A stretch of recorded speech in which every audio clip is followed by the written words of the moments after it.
നൽകിയിരിക്കുന്ന ഒരു വിഷയം നമ്മുടെ ആൽക്കഹോളിക്സ് അനോണിമസിന്റെ കൂട്ടായ്മയുടെ മൂന്ന് പൈതൃകങ്ങളായ മോചനം, ഐക്യം, സേവനം, റിക്കവറി, യൂണിറ്റി ആൻഡ് സർവീസ്. അത് സ്ലൈഡ് ഉണ്ടാക്കി വരുന്ന ഒരു ഓർഡർ മാറ്റിയിട്ടാണ് ഇട്ടാണത്. ശ്രദ്ധിച്ചിട്ടുണ്ടായിരിക്കില്ല. ആദ്യം വരണത് തീർച്ചയായിട്ടും മോചനം തന്നെയാണ്, റിക്കവറി, ദെൻ യൂണിറ്റി, അത് സർവീസ്. മൂന്ന് പൈതൃകങ്ങൾ. അപ്പോ ഞാനെന്ത് ഉദ്ദേശിക്കുന്നത്, അറിയാം, മോചനത്തിനായി 12 പടികൾ, ഐക്യത്തിൽ 12 പാരമ്പര്യങ്ങൾ, ലോക സേവനത്തിനായി 12 ആശയങ്ങൾ, സർവീസിനായിട്ട്. അതിലേക്ക് ഡീറ്റെയിൽഡ് ആയിട്ടല്ല ഞാൻ പോണത്. അത് അങ്ങനെ പറ്റൂല. നമ്മളിപ്പോൾ ഒരു 3/4 മണിക്കൂർ 1 മണിക്കൂർ സമയം കൊണ്ടോ അത്രയും ഓരോന്നോരോന്നെടുത്ത് ചെയ്തു വരേണ്ടതാണ്. നിങ്ങൾക്ക് അറിയാവുന്നതാണ്. അത് പലരും ഇതിൽ അവതരിപ്പിച്ചിട്ടുമുണ്ട്, ബുക്ക് സ്റ്റഡി ആയിട്ടും പടികളായിട്ടും പാരമ്പര്യങ്ങളായിട്ടും. അപ്പോൾ നല്ല രീതിയിൽ തന്നെ പലരും ഇതിന് മുൻപ് തന്നെ ആ വിഷയങ്ങളൊക്കെ അവതരിപ്പിച്ചിട്ടുണ്ട്, അല്ലെങ്കിൽ സ്റ്റഡി ആയിട്ടൊക്കെ വന്നിട്ടുള്ളതാണ്. അപ്പോൾ ഇതിനെ കോമൺ ആയിട്ട് നമ്മൾ ഈ പറഞ്ഞ 3 പൈതൃകങ്ങളെ അതിനെക്കുറിച്ച് പൊതുവായിട്ട് പറയാനാണ് ഞാൻ ഉദ്ദേശിക്കുന്നത്. അതിന്റെ ഡെപ്തിലേക്ക് നമുക്ക് അത്രയ്ക്ക് പോകാനായിട്ട് സമയം അനുവദിക്കുന്നില്ല. അതുകൊണ്ട് തന്നെ ഞാൻ ഇന്നത്തെ നമുക്കറിയാം, ഈ പറഞ്ഞ 3 മോചനം, ഐക്യം, സേവനം, നമ്മുടെ 3 ജിഫുകൾ, ഇത് ഇന്നത്തെ പ്രതിദിനമായി മനനമായിട്ട് DR ഡെയിലി റിഫ്ലക്ഷനിലുള്ള ഇന്നത്തെ സെപ്റ്റംബർ 30 പ്രതിദിന മനനങ്ങളായിട്ട് കണക്ട് ചെയ്തിട്ടാണ് ഞാനിത് സംസാരിക്കാനായിട്ട് ഉദ്ദേശിക്കുന്നത്. ഇത് പ്രതിദിന മനനങ്ങൾ പറയുന്നുണ്ട്, വൃത്തവും ത്രികോണവും എന്നാണ് അതിൽ കൊടുത്തിട്ടുള്ളത്. വൃത്തവും ത്രികോണവും. അപ്പൊ അതിൽ പറയുന്നത്, വൃത്തം മുഴുവൻ എ ലോകത്തിനു വേണ്ടി നിലകൊള്ളുന്നു. ത്രികോണം എയുടെ 3 പൈതൃകങ്ങളായ സുഖപ്രാപ്തി, ഐക്യം, സേവനം എന്നിവയ്ക്ക് വേണ്ടി നിലകൊള്ളുന്നു. അപ്പൊ അതിനു മുമ്പ് ഒരു കാര്യം പറയട്ടെ. ഇപ്പോ നമ്മള് വൃത്തം, ത്രികോണം ഇത് പലപ്പോഴും കാണില്ല. നമ്മൾ വയ്ക്കുന്നതിലൊന്നും കാണില്ല. ഇത് പലരും ഉപയോഗിക്കുന്നുണ്ട്. പല സംഘടനകളോ അല്ലെങ്കിൽ മുമ്പ് തന്നെ ഉപയോഗിച്ചുകൊണ്ടിരുന്നതാണ്. ഞാൻ 20ാമത്തെ നമ്മുടെ ആൽക്കഹോളിക്സ് അനോണിമസിന്റെ 20th ആനിവേഴ്സറി സെന്റ് ലൂയിസിൽ വെച്ച് നടന്ന 20th ആനിവേഴ്സറിയിലാണ് ഈ പറഞ്ഞ വൃത്തവും ത്രികോണവും എന്നാണിത് വരണത്, എടുക്കണത് ആ ആനിവേഴ്സറി സെലിബ്രേഷൻ. അതിനു മുമ്പും ഇത് ഉണ്ടായിരുന്നു. ഈ വൃത്തവും ത്രികോണവും ഉപയോഗിച്ചിരുന്നു. പുരോഹിതന്മാരും അല്ലെങ്കിൽ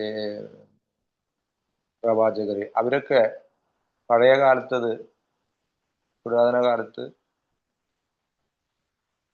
പൈശാചിക ശക്തികളുടെ അല്ലെങ്കിൽ ആസുരിക ശക്തികളുടെ അതിൽ നിന്നുള്ളൊരു മോചനത്തിന്റെ രീതിയായിട്ടൊക്കെ ഉപയോഗിച്ചതായിട്ട് ഇതിൽ പറയുന്നുണ്ട്. നമ്മളുടെ കംസ് ഓഫ് ഏജ് എന്നുള്ള പുസ്തകത്തിൽ നിന്നാണ് ഇന്നത്തെ DR എടുത്തിട്ടുള്ളത്. അതിൽ തന്നെ പറയുന്നുണ്ട്, the priests and seeds of antiquity regarded the circle enclosing the triangle as a means of warding of spirits of evil എന്ന് പറയുന്നുണ്ട്. അത് പഴയ കാലത്ത് ഉപയോഗിച്ചിട്ടുള്ളതാണ്. പക്ഷെ AAയിൽ എങ്ങനെയാണെങ്കിൽ ഇത് എടുക്കുന്നത് ബേസ് മോചനം എന്നുള്ള രീതിയിൽ, പിന്നെ 2 വശങ്ങളും ഈക്വൽ ആണ്. ഈ 3 വശങ്ങളും ഐക്യവും സേവനവും ഈക്വൽ ആയിട്ടാണ് കൊടുത്തിരിക്കുന്നത്. അപ്പൊ സർക്കിൾ എന്നത് ആദ്യമായിട്ട് അവർ പറയുന്നത് ഈ ലോകത്തിന് ലോകത്തിന് വേണ്ടി നിലകൊള്ളുന്നു എന്നതാണ്. Whole world. ത്രികോണത്തിന്റെ ഓരോ വശങ്ങളും ഈ 3 പൈതൃകങ്ങൾക്കായിട്ട് ബേസ് റിക്കവറിയിൽ തുടങ്ങി. അതെങ്ങനെയാണെന്ന് വെച്ചാൽ മോചനത്തിലൂടെ ഐക്യപ്പെട്ട് സേവനത്തിലേക്ക്, ഇങ്ങനെയാണത് പറയുന്നത്. മോചനത്തിലൂടെ ഐക്യപ്പെട്ട് സേവനത്തിലേക്ക്. മോചനം ശരിയാവാതെ സേവനത്തിലേക്ക് പോകുമ്പോഴാണ് ഐക്യത്തിന് ഭംഗം വരുന്നത്, അല്ലെങ്കിൽ ഐക്യത്തിന് തകർച്ച വരുന്നത്. അങ്ങനെയാണ് ഞാൻ മുൻകാലത്തും കേട്ടിട്ടുണ്ട് നമ്മുടെ മുൻഗാമികളോ പറയുന്നത്. മോചനം ശരിയാവാത്തവൻ സേവനത്തിലേക്ക് കിടക്കുമ്പോഴാണ് ഐക്യത്തിന് ഭംഗം വരുന്നത്. എന്തുകൊണ്ടാ വെച്ചാൽ നമ്മുടെ വൈകല്യങ്ങൾ അവിടെ നിലനിൽക്കുന്നു. കുപ്പികൾ വെറും പ്രതിരൂപങ്ങളാണ്. അപ്പൊ പ്രശ്നം നമ്മളിലുള്ള പല പല ഇതിലിപ്പോ നമ്മളെ ആ പഴയ കാലത്ത് പൈശാചിക ശക്തി എന്നാണ് അവർ ഉപയോഗിച്ചതെന്ന് വെച്ചാൽ നമ്മൾ പറയുന്നത് നമ്മുടെ വൈകല്യങ്ങൾ എന്നൊക്കെയാണ്, അല്ലെങ്കിൽ കുറവുകൾ എന്ന രീതിയിൽ നമ്മളിൽ തന്നെയുള്ള. അപ്പൊ അത് ശരിയാക്കി എടുക്കലാണ് വാസ്തവത്തിൽ 12 പടികളിലൂടെയുള്ള മോചനം കൊണ്ട് ഉദ്ദേശിക്കുന്നത്. വേറൊരു രീതി കൂടി ഇതിൽ പറയുന്നുണ്ട്. വൃത്തം ഞാൻ തന്നെ എന്നുള്ളൊരു വാക്ക് ഉപയോഗിക്കുന്നുണ്ട്. ഈ പറഞ്ഞ മന്നങ്ങളിൽ ലാസ്റ്റ് വരുമ്പോ ഈ ഞാൻ തന്നെയാണ് വൃത്തം. ത്രികോണത്തിന്റെ വശങ്ങളോ വ്യക്തിത്വത്തിലെ 3 തലങ്ങളെ, എന്റെ വ്യക്തിത്വത്തിലെ 3 തലങ്ങളെ പ്രതിനിധാനം ചെയ്യുന്നു അല്ലെങ്കിൽ പ്രതിനിധീകരിക്കുന്നു. അതേതൊക്കെയാ? ശാരീരികം, വൈകാരികം, ആത്മീയം, അല്ലെങ്കിൽ ശാരീരികം, മാനസികം, ആത്മീയം, ഈ 3 തലങ്ങളെ അങ്ങനെയും ഇതിൽ കാണിച്ചിട്ടുണ്ട്. അപ്പൊ വൃത്തം ഞാൻ തന്നെ എന്നുള്ള ഇതിൽ പറയുമ്പോൾ ആദ്യം നമ്മൾ ഹോൾ വേൾഡ് എന്ന് പറഞ്ഞു, ഇപ്പോ അത് ഞാൻ തന്നെ എന്നുള്ള അർത്ഥത്തിലും പറയുന്നുണ്ട്.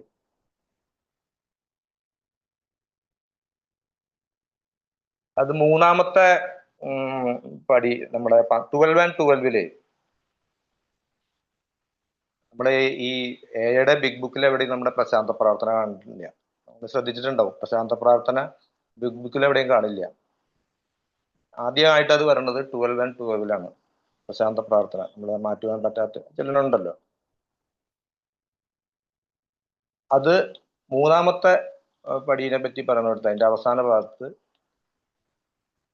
പ്രാർത്ഥിച്ചിട്ട് എനിക്ക് നൽകണമേ എന്നാണല്ലോ, നമ്മളെ എനിക്ക് നൽകണമേ എന്നുള്ളതാണ്. പിന്നെ അത് 12 പടികളുടെ 12ാമത്തെ പടി കഴിഞ്ഞ് അവസാനത്തിൽ വരുമ്പോൾ ഞങ്ങൾക്ക് നൽകണമേ എന്നാണ്. നമ്മൾ പ്രാർത്ഥിക്കുമ്പോൾ നമുക്കറിയാം നമ്മൾ ഒറ്റയ്ക്കുള്ളപ്പോ വിവേകവും എനിക്ക് നൽകണമെന്നുള്ളത് അത് പിന്നീട് അത് കൂട്ടായി നിന്നപ്പോൾ അത് എനിക്ക് നൽകണമേ. അപ്പൊ എനിക്ക് നൽകണമെന്നുള്ളത് ഞങ്ങൾക്ക് എന്നുള്ള ഇതിലേക്ക് വരുന്നു, ഞങ്ങൾക്ക് നൽകണമേ. അപ്പൊ ഞാൻ എൻ്റെ എന്നുള്ള ഇതിൽ നിന്ന് ഞങ്ങൾ എന്ന രീതിയിലേക്ക് അത് കൺവെർട്ട് ചെയ്യപ്പെടുന്നു. അല്ലെങ്കിൽ എൻ്റെ സ്വാർത്ഥതയിൽ നിന്നുള്ള മോചനം, സ്വാർത്ഥതയിൽ നിന്നുള്ള മോചനം. ഇതാണല്ലോ ഏറ്റവും പ്രശ്നം, ബേസിക് ആയിട്ടുള്ള പ്രശ്നം, സ്വാർത്ഥത. മൂലകാരണം, ഞങ്ങളുടെ പ്രശ്നങ്ങളുടെ മൂലകാരണം സ്വാർത്ഥതയാണ്. അതിൽ നിന്ന് മോചനം ലഭിച്ചേ പറ്റൂ, അതല്ലെങ്കിൽ നമ്മളെ നശിപ്പിക്കും. ഇതാണ് വളരെ ശക്തമായ രീതിയിൽ ആ 3ാം പടിയെ പറ്റി പറഞ്ഞുകൊടുത്ത് വാക്ക് ഉപയോഗിച്ചിട്ടുണ്ട്. സ്വാർത്ഥതയിൽ നിന്ന് നമുക്ക് മോചനം ലഭിച്ചേ പറ്റൂ, അതല്ലെങ്കിൽ നമ്മളെ നശിപ്പിക്കും എന്ന് പറയുന്നുണ്ട്. അപ്പൊ ഞാൻ എന്നതിൽ നിന്നും ഞങ്ങളിലേക്കുള്ള കൺവേർഷൻ. ഇപ്പോഴത്തെ ചിഹ്നം അല്ലെങ്കിൽ എംബളം നമ്മൾ ഉപയോഗിക്കുന്നത് ആ രീതിയിലാണത്. നമ്മളെ കൂടി ഒന്നിച്ച് നിൽക്കണ ഫെലോഷിപ്പിലുള്ളവര് സ്ത്രീകളും പുരുഷന്മാരൊക്കെ ഒന്നിച്ച് നിൽക്കുന്നത് ശ്രദ്ധിച്ചിട്ടുണ്ടാവും. അത് ഇപ്പൊ കഴിഞ്ഞ വർഷങ്ങളിലൊക്കെ നമ്മൾ ഉപയോഗിക്കുന്നത് അതാണ്. വൃത്തവും ത്രികോണവും. അത് പല പ്രശ്നങ്ങൾ കൊണ്ടാണ്, നിയമപരമായിട്ടുള്ള പ്രശ്നവും സാങ്കേതികമായിട്ടുള്ള പ്രശ്നങ്ങൾ കൊണ്ടൊക്കെയാണ് അത്. ഇപ്പോൾ നമ്മളത് ഉപയോഗിക്കുന്നില്ല ഈ വൃത്തവും ത്രികോണവും. പണ്ടതായിരുന്നു ഈ 20th ആനിവേഴ്സറി തൊട്ട് നമ്മൾ ഉപയോഗിച്ചുകൊണ്ടിരുന്നത്. അപ്പൊ ഈ അത്ഭുതകരമായ നമ്മുടെ പുതിയ ലോകത്തിൽ നമ്മുടെ ഭ്രമത്തിൽ നിന്ന് സ്വാതന്ത്ര്യം നാം കണ്ടു. എയുടെ ലോകം ഞാൻ ഇപ്പൊ ഇതിൽ കയറിയപ്പോ നമ്മുടെ സുഹൃത്ത് പറയണത് കേട്ടു, ഭയപ്പാടുണ്ട്, ഭയത്തിൽ നിന്ന്, അതുകൊണ്ട് ഞാൻ വീണ്ടും വീണ്ടും ഇതിലേക്ക് കയറിക്കൊണ്ടിരിക്കുന്നു. തീർച്ചയായിട്ടും അപ്പൊ ഞാൻ ആലോചിച്ചു, എന്റെയൊക്കെ തുടക്കകാലത്ത് അങ്ങനെ തന്നെയാണ്. വല്ലാത്ത ഭയം കൊണ്ട് കൂട്ടി നടക്കുകയായിരുന്നു. പല അനകാരണമായ ഭീതികൾ. മദ്യപിക്കാതിരിക്കാനും പറ്റില്ല, മദ്യപിച്ചിട്ട് ജീവിക്കാനും പറ്റില്ല, ചെകുത്താനും കടലിന്റെ ഇടയ്ക്കുള്ള ഒരു വല്ലാത്ത അവസ്ഥയെ കൂടെ കടന്നു പോകുമ്പോൾ അവിടെ കിട്ടിയ ഒരു കച്ചിത്തുമ്പാണ് തീർച്ചയായിട്ടും നമ്മുടെ കൂട്ടായ്മ ആൽക്കഹോളിക്സ് അനോണിമസ് എന്നുള്ള ഒരു പ്രതീക്ഷ കിട്ടുന്നത്. ചെറിയ രീതിയിലെങ്കിലും തുടക്കത്തിലാണെങ്കിലും നമുക്ക് ആ പ്രതീക്ഷ കിട്ടിയത് ഈ കൂട്ടായ്മയിൽ നിന്നാണ്. അത് തന്നെയാണ് വീണ്ടും വീണ്ടും ഈ കൂട്ടായ്മയിലേക്ക് വരാൻ. മറ്റെവിടെയും കിട്ടാത്ത ഒന്ന്, മറ്റെവിടെയും കേൾക്കാത്തത് ഈ കൂട്ടായ്മയിൽ ഞാൻ കേൾക്കുന്നു. എൻ്റെ തന്നെ പ്രശ്നങ്ങൾ അല്ലെങ്കിൽ എൻ്റെ തന്നെ ഭാഷ മറ്റ് വ്യക്തികൾ മുന്നേ കടന്നുപോയവര് സംസാരിക്കുന്നു. പല സ്ഥലങ്ങളിലും പോയിട്ടുണ്ടല്ലോ, ഡോക്ടർമാരുടെ അടുത്ത് പോയിട്ടുണ്ട്, ധ്യാന കേന്ദ്രങ്ങളിൽ പോയിട്ടുണ്ട്. പക്ഷെ അവിടെയൊന്നും കേൾക്കാത്ത ഒരു രീതിയിലുള്ള സമീപനവും അപ്രോച്ച് കൂട്ടായ്മയിൽ കിട്ടി. അതുകൊണ്ടാണല്ലോ ഇത്ര വർഷമായിട്ട്, ഇപ്പൊ ഞാൻ 17 വർഷമായിട്ട് ഇത് മാറി നിൽക്കുന്നുണ്ടെങ്കിൽ തീർച്ചയായിട്ടും ഈ കൂട്ടായ്മയുടെ ശക്തി തന്നെയാണ്. ഈ ശക്തിയാണ് നമുക്ക് ഇതിൽ നിന്ന് കിട്ടണത്. ശക്തിയില്ലായ്മയാണ് നമ്മുടെ പ്രശ്നം. അതിൽ നമ്മുടെ ബിഗ് ബുക്കിൽ പറയുന്നതാണ് പവർലെസ്നെസ് ഈസ് അവർ ഡലൈമ. ശക്തിഹീനതയാണ് എൻ്റെ പ്രശ്നം. മദ്യത്തിന് മുന്നിൽ മാത്രമല്ല ഞാൻ ശക്തിഹീനനാണ്. മറ്റ് പല കാര്യങ്ങളിലും ഞാൻ ശക്തിഹീനനാണ്. അനിയന്ത്രിതമായ ജീവിതത്തെ എനിക്ക് നിയന്ത്രണത്തിലേക്ക് കൊണ്ടുവരേണ്ടതുണ്ട്. ഇതാണ് പടികളിലൂടെ സംഭവിക്കേണ്ടത്, അല്ലെങ്കിൽ സംഭവിക്കുന്നത്. അനിയന്ത്രിതമായ ജീവിതം, ഫസ്റ്റ് സ്റ്റെപ്പിന്റെ സെക്കൻഡ് പാർട്ടിൽ പറഞ്ഞ അനിയന്ത്രിതമായ ജീവിതത്തെ എനിക്ക് നിയന്ത്രണത്തിലേക്ക് കൊണ്ടുവരേണ്ടതുണ്ട്. അതിന് പലതും എന്നിൽ നിന്നും മാറ്റി അല്ലെങ്കിൽ പറിച്ചു മാറ്റപ്പെടേണ്ടതുണ്ട്. മറ്റേ ആരിലും അല്ല മാറ്റം വരേണ്ടത്. എൻ്റെ ഭാര്യയിലോ എൻ്റെ കുടുംബത്തോ എൻ്റെ തൊഴിൽ സ്ഥലത്തോ സമൂഹത്തിലോ അല്ല. അങ്ങനെയായിരുന്നു ഞാൻ കരുതിയിരുന്നത്. അതുകൊണ്ടാണ് ഞാൻ കുടിക്കുന്നത് എന്നാണ് ഞാൻ ധരിച്ചു വെച്ചിരുന്നത്. പുറമേ കാണുന്ന അല്ലെങ്കിൽ പുറമേയുള്ള പ്രശ്നങ്ങളും ഇതിന്റെ അലോസരങ്ങളും അലട്ടലുകളും അപമാനങ്ങളും രീതികളും ഇതൊക്കെ കാരണമാണ് ഞാൻ കുടിച്ചുകൊണ്ടിരുന്നതാണെന്ന് വിചാരിച്ചത്. പക്ഷെ പ്രശ്നം എന്നിൽ തന്നെയാണ്. ഞാൻ മാറിയാലേ, അല്ലെങ്കിൽ ഞാൻ മാറ്റാനായിട്ട് എന്നെ തന്നെ മാറ്റാനായിട്ട് ശ്രമിക്കുമ്പോൾ മാത്രമേ എൻ്റെ മോചനം ആരംഭിക്കുന്നുള്ളൂ. അതാണ് ആദ്യത്തെ വഴിയിൽ സമ്മതിക്കണത്. മദ്യത്തിന് മുന്നിൽ ശക്തിയിലാണ് ജീവിതം അനിയന്ത്രിക്കുക. അപ്പൊ ജീവിതത്തെ എനിക്ക് നിയന്ത്രണത്തിലേക്ക് കൊണ്ടുവരുന്നത്. ബാലൻസ്ഡ് സ്റ്റേറ്റ് ഓഫ് മൈൻഡ്, മനസ്സിന്റെ സമനില ഇതിലേക്ക് കൊണ്ടുവരേണ്ടതുണ്ട്. ഒന്നുമില്ലെങ്കിൽ നമ്മൾ മൂക്കറ്റം, എന്ത് പ്രശ്നം ആയിക്കോട്ടെ, വിദ്വേഷം ആയിക്കോട്ടെ, നീരസം അല്ലെങ്കിൽ കോപം, മദ്യപാനത്തിന്റെ പോലെ തന്നെ ഇതൊക്കെ ഒന്നുമില്ലെങ്കിൽ ഒരു അറ്റത്തേക്ക് പോകും, അതല്ലെങ്കിൽ സീറോ. ഈ രീതിയിലാണ് നമ്മളുടെ ഗ്രാഫ് നിലനിന്നുകൊണ്ടിരിക്കുന്നത്.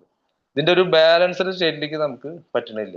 മിഡ് പാത്ത് എന്ന് പറയില്ല, അതാണ് പറ്റുന്നില്ല. ഇവിടെയാണ് നമ്മൾ ആ നിയന്ത്രണാവസ്ഥയിലേക്ക് കൊണ്ടുവരേണ്ടതിന്റെ പ്രാധാന്യം പറയുന്നത്. അതിനാണ് നമ്മളെ 12 പടികൾ സഹായിക്കുന്നത്. ഓരോ പടികളിൽ കൂടെ മുന്നോട്ട് പോകുമ്പോഴും നമുക്ക് കിട്ടണ ആശ്വാസം എന്ന് പറയുന്നത് അത് അനിർവചനീയമായിട്ടുള്ള, അത് ചെയ്ത് പോകുമ്പോൾ നമുക്ക് ലഭിച്ചുകൊണ്ടിരിക്കുന്നത്. അതിപ്പോ മുഴുവനോട് പറഞ്ഞ് പ്രതിഫലിപ്പിക്കാനോ മറ്റോ പറ്റില്ല. ഇത് നമ്മൾ അനുഭവിക്കേണ്ടത് തന്നെയാണ്. പ്രത്യേകിച്ച് നമ്മൾ ഈ 4th സ്റ്റെപ്പ് തൊട്ട് 9th സ്റ്റെപ്പ്, ഈ 4 തൊട്ട് 9 വരെയുള്ള പടികളെ ഇത് റിപ്പീറ്റ് ചെയ്യേണ്ടതാണ്. നമ്മൾ 2 and 4 ഇങ്ങനെ 10th സ്റ്റെപ്പ് എന്ന് പറയുന്നത് അതാണ് ശരിക്കും വാസ്തവത്തില്. 4 to 9 ഇത് വീണ്ടും വീണ്ടും നമ്മൾ ഓരോ ദിവസം നമ്മൾ ഇൻവെന്ററി എടുക്കുമ്പോഴും നമ്മൾ നോക്കും. രാത്രി പ്രാർത്ഥനയിലൊക്കെ അതാണല്ലോ പറയണത്. വിദ്വേഷമോ അല്ലെങ്കിൽ തൻകാര്യനിഷ്ഠം, അങ്ങനെ പലതും നമ്മളെ തന്നെ നമ്മൾ പരിശോധിക്കുകയാണ്. ഇതിലൂടെ ഒരു ശുദ്ധീകരണം അല്ലെങ്കിൽ അരിച്ചെടുക്കൽ നമ്മളെ തന്നെ, അതാണ് ബേസും. ഈ പറഞ്ഞ ത്രികോണത്തിന്റെ ബേസ് ഈ പറഞ്ഞ മോചന പ്രക്രിയയാണ്. ഇതുപോലെ പലരും അല്ലെങ്കിൽ വിട്ടുകളയുന്ന സംഗതിയാണ് നമ്മൾ ഈ മെഡിറ്റേഷൻ അല്ലെങ്കിൽ പ്രാർത്ഥന എന്ന് പറയുന്നത്. 11 സ്റ്റെപ്പ് മെഡിറ്റേഷനും പ്രാർത്ഥന, ധ്യാനം. ഇതിനെന്തുകൊണ്ടോ ചിലപ്പോൾ പലരും പ്രാധാന്യം കൊടുക്കുന്നില്ല, അല്ലെങ്കിൽ അത് എനിക്ക് പറ്റുന്നില്ല എന്നുള്ളൊരു തോന്നലിൽ നിന്നൊക്കെയാണ് ഇത് സംഭവിക്കുന്നത്. എനിക്കും പറ്റിയിട്ടുണ്ട്. ഞാനും തുടക്കത്തിലൊക്കെ ഈ പറഞ്ഞ മാതിരി തുടങ്ങി വെക്കും, ചിലപ്പോൾ ഒരാഴ്ചയായിരിക്കും, പിന്നെ ബ്രേക്ക് വരും, ചിലപ്പോൾ മാസങ്ങൾ കഴിഞ്ഞിട്ടാവും. ശരിയാവണമെന്നില്ല തോന്നലുണ്ടെങ്കിലും വീണ്ടും വീണ്ടും ശ്രമിച്ചുകൊണ്ടിരിക്കണം. ധ്യാനത്തിന്റെ കാര്യത്തിലൊക്കെ അതാണ്. പ്രാർത്ഥന പിന്നെ നമുക്ക് തന്നെ നമ്മുടെ ഈ പറഞ്ഞ ബിഗ് ബുക്കിലുണ്ട്, മറ്റു പല പ്രാർത്ഥനകളൊക്കെ നമ്മൾ ഉപയോഗിക്കുന്നുണ്ട്.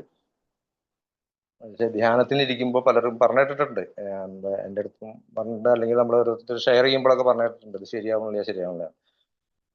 പക്ഷെ അത് നമ്മളിപ്പോ ഒരു പടികൾ ചെയ്യുമ്പോൾ തീർച്ചയായിട്ടും ഒരു സ്പോൺസറുടെ സഹായത്തോടു കൂടിയാണല്ലോ ചെയ്യുക.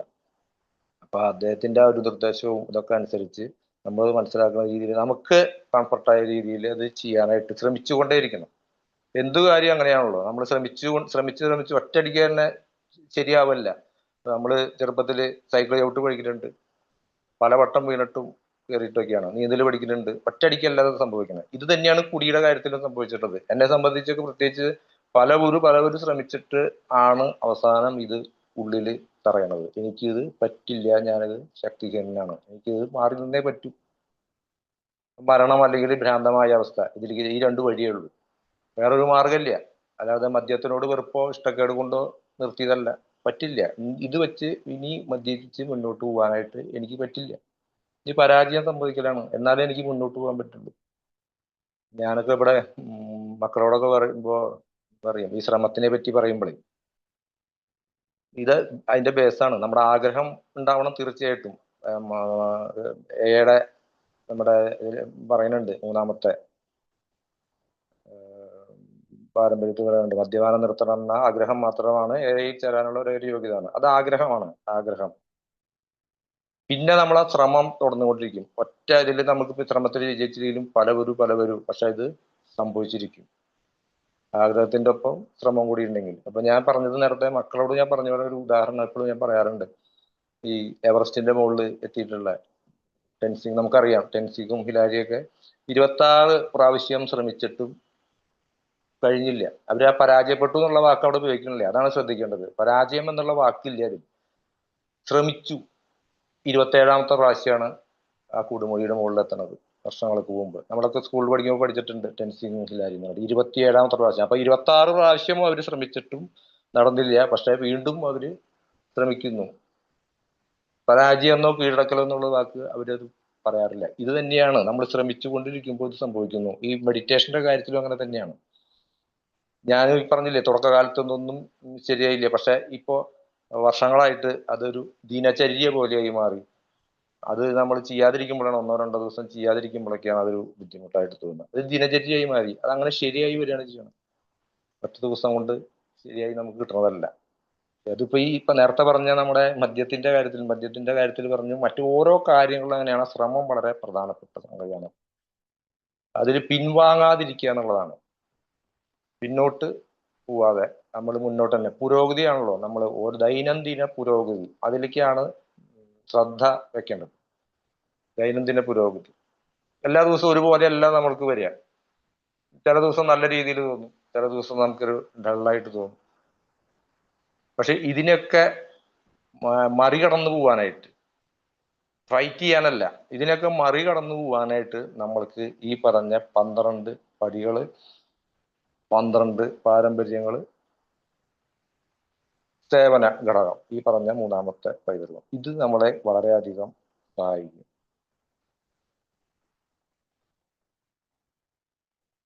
പാരമ്പര്യങ്ങൾക്കും വളരെ പ്രാധാന്യമുണ്ട്. നമ്മുടെ ഈ പടികൾ പോലെ തന്നെ നമ്മൾ മോചനത്തിനായിട്ട് സഹായിക്കുന്നത് പോലെ തന്നെ ഐക്യത്തിന് വളരെ പ്രധാനപ്പെട്ട ഒരു സംഖ്യയാണ്. ഐക്യത്തിന് വേണ്ടി ഏറ്റവും അധികം ഈ 12 പാരമ്പര്യങ്ങൾ ഊന്നിക്കൊണ്ടായിരിക്കണം നമ്മുടെ യാത്ര എന്ന് പറയും. ഞാൻ ഈ പടി പ്രവർത്തനങ്ങളൊക്കെ മുന്നോട്ട് പോയി നമ്മൾ 11-12 എത്തിയ ശേഷം എനിക്ക് ഓഫീസ് കാര്യങ്ങൾ, ഞാൻ സർക്കാർ സർവീസിലാണ് വർക്ക് ചെയ്യുന്നത്. പക്ഷെ അവിടെ എനിക്ക് അവിടുത്തെ സംവിധാനങ്ങളും കാര്യങ്ങളായിട്ടൊക്കെ എനിക്ക് അങ്ങനെ അഡ്ജസ്റ്റ് ചെയ്ത് പോകാൻ പറ്റുന്നില്ല. പലരുടെ രീതികളും പല താല്പര്യങ്ങളൊക്കെ കണ്ടുവരുമ്പോൾ എനിക്ക് എന്തോ അത് പറ്റണില്ല ആ രീതികളായിട്ട്. അപ്പൊ എൻ്റെ ഉള്ളിൽ അതൊരു ബുദ്ധിമുട്ടായി തുടങ്ങി. തൊഴിൽ സ്ഥലത്ത് എനിക്ക് അത് ആ ജോലി ആസ്വദിച്ച് ചെയ്യാനായിട്ടൊരു ബുദ്ധിമുട്ട് വരുന്നു. അപ്പൊ ഞാൻ എൻ്റെ സ്പോൺസറായിട്ട് സംസാരിച്ചു, ഇങ്ങനെ ഒരു പ്രശ്നമുണ്ട്. ഞാൻ എൻ്റെതായിട്ടുള്ള രീതിയിൽ കാര്യങ്ങൾ നല്ല രീതിയിലും സത്യസന്ധമായിട്ട് ചെയ്യണം എന്നൊക്കെ ഉദ്ദേശിച്ച് വരുമ്പോൾ മറ്റു പല കാര്യങ്ങളിലും മറ്റു താല്പര്യങ്ങളൊക്കെ വരുമ്പോൾ എനിക്ക് അത് അസ്വസ്ഥത ഉണ്ടാക്കണം, ബുദ്ധിമുട്ടുണ്ടാക്കണം. അപ്പൊ എന്താണ് അതിനൊരു വഴി എന്ന് ചോദിച്ചപ്പോൾ അദ്ദേഹം ഈ പാരമ്പര്യങ്ങളെ കുറിച്ചാണ് അതിൽ പറഞ്ഞത്. പ്രത്യേകിച്ച് ആ 4-ാം പാരമ്പര്യമൊക്കെ ശ്രദ്ധിക്കാനായിട്ട് പറഞ്ഞു. നമ്മൾക്ക് ഈ ലോകം മുഴുവൻ മാറ്റാൻ പറ്റില്ല, നമുക്ക് നമ്മളെ മാറ്റാൻ പറ്റും. 4-ാമത്തെ പാരമ്പര്യത്തിൽ പറഞ്ഞല്ലോ സ്വയംഭരണ രീതിയിലായിരിക്കണം എന്നുള്ളതിനെ പറ്റി. അപ്പൊ ഓരോ ഗ്രൂപ്പും മറ്റു ഗ്രൂപ്പുകളെയോ അല്ലെങ്കിൽ എയെയോ മുഴുവനായോ ബാധിക്കുന്ന കാര്യങ്ങളിൽ വെച്ച് സ്വയംഭരണം, ഇത് വ്യക്തി ബന്ധങ്ങൾ അല്ലെങ്കിൽ വ്യക്തിയായി ഞാൻ ജീവിക്കുമ്പോഴും ഞാൻ പാലിക്കേണ്ട ഒരു കാര്യമാണ്. കുടുംബത്തിലായിക്കോട്ടെ, തൊഴിൽ സ്ഥലത്തായിക്കോട്ടെ, അവിടെയും എനിക്കിത് പാലിക്കാൻ പറ്റണം. ഞാൻ ഇച്ഛിച്ച രീതിയിലോ അല്ലെങ്കിൽ ആഗ്രഹിച്ച രീതിയിലോ ആയിരിക്കില്ല മറ്റു വ്യക്തികളോ അല്ലെങ്കിൽ സാഹചര്യമോ ഒക്കെ ഒരുങ്ങി വരുന്നത് അല്ലെങ്കിൽ ആയിത്തീരുന്നത്. ഞാൻ ഉദ്ദേശിച്ച രീതിയിലായിരിക്കില്ല. അപ്പോ എനിക്ക് അതില് അസഹിഷ്ണുതയോ അല്ലെങ്കിൽ അസ്വസ്ഥതയോ തോന്നേണ്ട കാര്യമില്ല. മറ്റ് വ്യക്തികളിലും ഗുണവുമുണ്ട്, ഗുണപ്രദമല്ലാത്ത അല്ലെങ്കിൽ ദോഷകരമായ കാര്യങ്ങൾ അവരിലും ഉണ്ട്, എന്നിലും ഉണ്ട്. അപ്പൊ ഞാൻ ആ വ്യക്തി ഇന്ന രീതിയിൽ പെരുമാറണം, എന്നോട് ഇന്ന രീതിയിൽ സംസാരിക്കണം, അല്ലെങ്കിൽ അവര് ചെയ്ത പ്രവൃത്തി സംസാരം എനിക്ക് ഇഷ്ടപ്പെടുന്നില്ല. തൊഴിൽ സ്ഥലത്ത് ഉണ്ടാവുന്ന കാര്യങ്ങൾ ഞാൻ ഇച്ഛിക്കുന്ന രീതിയിലല്ല വരുന്നത്. അവിടെ ഞാൻ നോക്കേണ്ടത് ഞാൻ ചെയ്യണ കാര്യങ്ങൾ എനിക്ക് പറ്റാവുന്ന അത്ര നല്ല രീതിയിൽ അല്ലെങ്കിൽ സത്യസന്ധമായോ കാര്യക്ഷമമായോ ചെയ്യാനായിട്ട് ഞാൻ ശ്രമിക്കുക. ബാക്കി നമ്മൾ വിട്ടുകൊടുക്കുക. മൂന്നാമത്തെ പടി പ്രാർത്ഥനയിലൊക്കെ പറയുന്നതാണല്ലോ, അങ്ങ് ആഗ്രഹിക്കുന്നത് പോലെ ദൈവഹിതത്തിനനുസരിച്ച് വരട്ടെ, എന്റെ ഹിതമല്ല ദൈവഹിതം നടക്കട്ടെ എന്നാണ് പറയുന്നത്. അപ്പൊ ഈ ലോകം മുഴുവൻ ഞാൻ വിചാരിച്ച രീതിയിൽ നടക്കണം, അല്ലെങ്കിൽ മറ്റുള്ളവരൊക്കെ ആ സാഹചര്യങ്ങളൊക്കെ അതേ രീതിയിൽ ഒരു രംഗസജ്ജീകരണം പോലെ, നമ്മുടെ നാടക നടൻ എന്നുള്ള വാക്കൊക്കെ ഇത് ഉപയോഗിക്കുന്നുണ്ട്, അതുപോലെ ഒരുങ്ങി വരണം എന്ന് ഞാൻ വിചാരിച്ച് ഇന്ന് പോയാൽ, അല്ലെങ്കിൽ ആ രീതിയിൽ ഞാൻ സങ്കല്പിച്ചാൽ എനിക്ക് നിരാശയായിരിക്കും ഫലം.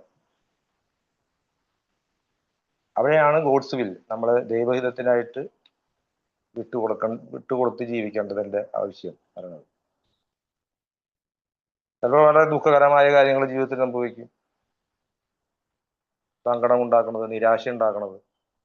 പക്ഷെ ഇതിനൊക്കെ മറികടക്കാനുള്ള വഴികൾ നമ്മൾക്ക് ഈ ഫെലോഷിപ്പ് നൽകുന്നുണ്ട്. ടൂൾസ്, സ്പിരിച്വൽ ടൂൾസ് എന്ന് പറഞ്ഞാൽ, ഈ ടൂൾസ് ടിപ്സ് എന്ന് പറയുന്നത് സ്പിരിച്വൽ ടൂൾസ് എന്നാണ് വാക്കാണ് ഉപയോഗിച്ചത്. ഒരു കിറ്റ്, ആത്മീയ ഉപകരണങ്ങൾ. ഈ ടൂൾസ് നമുക്ക് ഉപയോഗിക്കാനുള്ളതാണ്. നമുക്കറിയാലോ, നമ്മൾ ഈ സ്പാനറും സ്ക്രൂ ഡ്രൈവറും നമ്മൾ ഓരോ എന്തെങ്കിലും യന്ത്രങ്ങളൊക്കെ മറ്റോ കേടാകുമ്പോൾ നമ്മൾ ഉപയോഗിക്കുന്ന ടൂൾസ് ഇത് ഉപയോഗിക്കാനുള്ളതാണ്. അതുകൊണ്ട് തന്നെ ഇത് ശ്രദ്ധിക്കേണ്ട ഒരു കാര്യം, നമ്മൾക്ക് യൂസ് ചെയ്യാനുള്ളതാണ് ഈ സ്പിരിച്വൽ ടൂൾ, നമ്മുടെ ജീവിതത്തിൽ പ്രയോഗിക്കാനുള്ളതാണ്.